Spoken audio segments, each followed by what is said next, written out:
أعوذ بالله من الشيطان الرجيم بسم الله الرحمن الرحيم۔ سائل کہتا ہے کہ میں عقیدتاً موحد ہوں، اللہ کی توحید کو سمجھتا ہوں، اللہ پر ایمان رکھتا ہوں، لیکن شوقیہ طور پر کچھ دن کے لیے کسی شادی بیاہ میں یا کسی پروگرام میں جانے کے لیے، اپنے آپ کو سنوارنے کے لیے، خوبصورت بننے کے لیے گلے اور ہاتھ میں کوئی کڑے پہن سکتا ہوں۔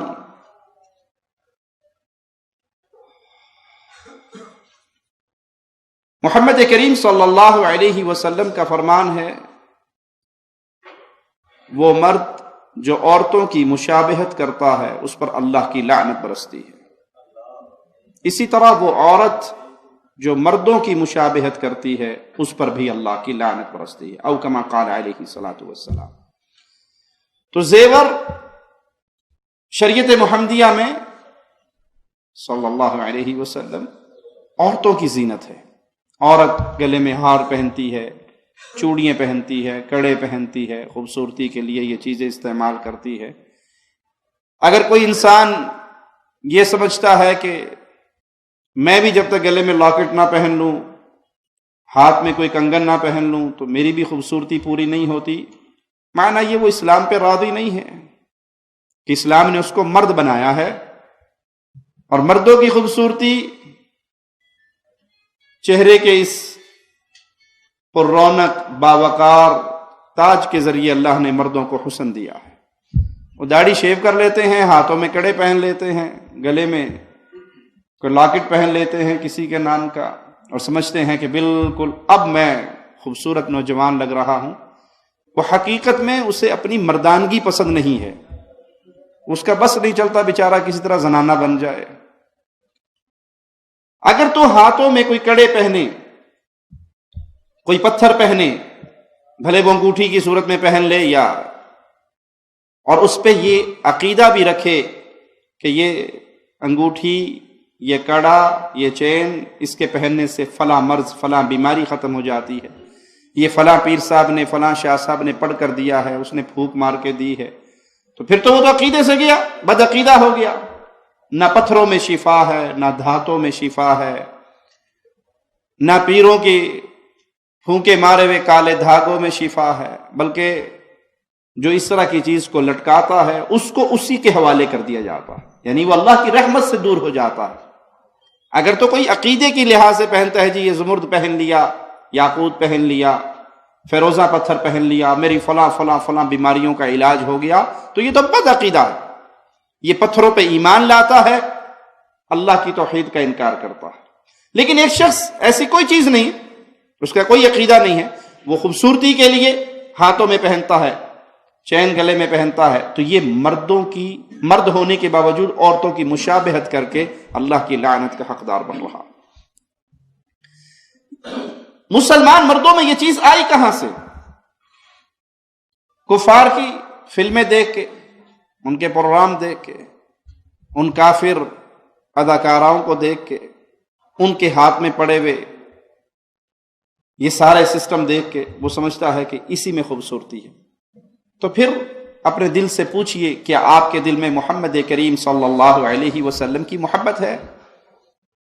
اگر آپ نے اپنا آئیڈیل امام الانبیاء کو بنایا ہے، امام کائنات کو بنایا ہے، امام اعظم کو بنایا ہے صلی اللہ علیہ وسلم، تو انہوں نے یہ تعلیم نہیں دی کہ پیارے نبی صلی اللہ علیہ وسلم کا دیا وہ درس نہیں ہے۔ آپ کسی کافر کو دیکھ کر متاثر ہو گئے ہیں، ویسے ہیئر سٹائل بنا رہے ہیں، ویسا ڈریس پہن رہے ہیں، اس کی تقلید میں چلے ہوئے ہیں، تو پھر یہ اس سے بھی خطرناک معاملہ ہے کہ رسول اللہ صلی اللہ علیہ وسلم کا فرمان ہے، من تشبہ بقوم فہو منہم، جو جس قوم کی مشابہت کرتا ہے پھر وہ انہی میں سے ہے۔ بندہ جس سے محبت کرتا ہے قیامت کے دن انہی کے ساتھ اٹھایا جائے گا۔ اگر تو آپ کو یہ چیزیں اچھی لگی کیونکہ آپ نے کسی فلم میں کسی ظالم مجرم کو دیکھا اور اس کی آپ کے دل میں بڑی عزت ہے، اور آپ اس کے لباس سے، اس کی حرکات سے، اس کے ڈائلاگ سے، اس کے ڈریس سے ایسے متاثر ہوئے کہ آپ نے بھی ویسا ہی بننا شروع کر دیا، تو معنی یہ ہوا کہ آپ اہل شرک اور اہل کفر اور اہل فساد کی تقلید کرتے ہوئے ان کے پیچھے چلتے ہوئے وہی روپ اپنا رہے ہیں، تو جس سے محبت کرو گے قیامت کے دن اسی کے ساتھ اٹھائے جاؤ گے۔ جب یہ سوال کیا جائے کہ آپ جس جیسی شکل و صورت بنا رہے ہیں کہ آپ کا جی چاہتا ہے قیامت کے دن آپ اور وہ اکٹھے ہوں، گیا گزرا مسلمان بھی ہو، گیا گزرا مسلمان بھی ہو، نام کا مسلمان بھی ہو،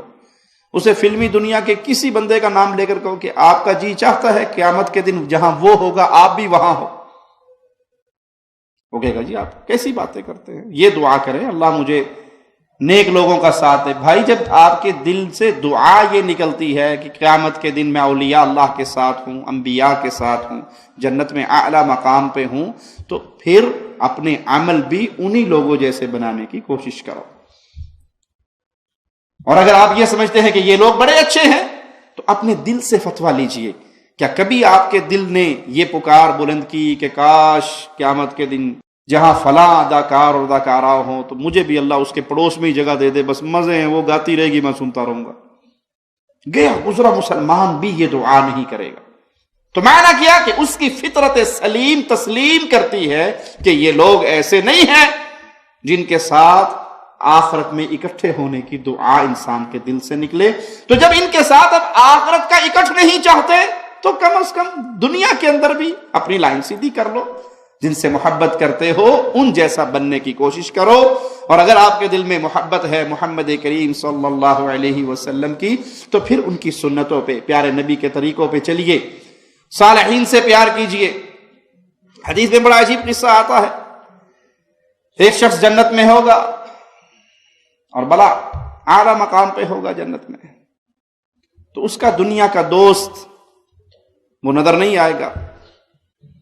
وہ سوال کرے گا کہ میرا فلاں دوست تھا مجھے نظر نہیں آ رہا، وہ کہاں ہے؟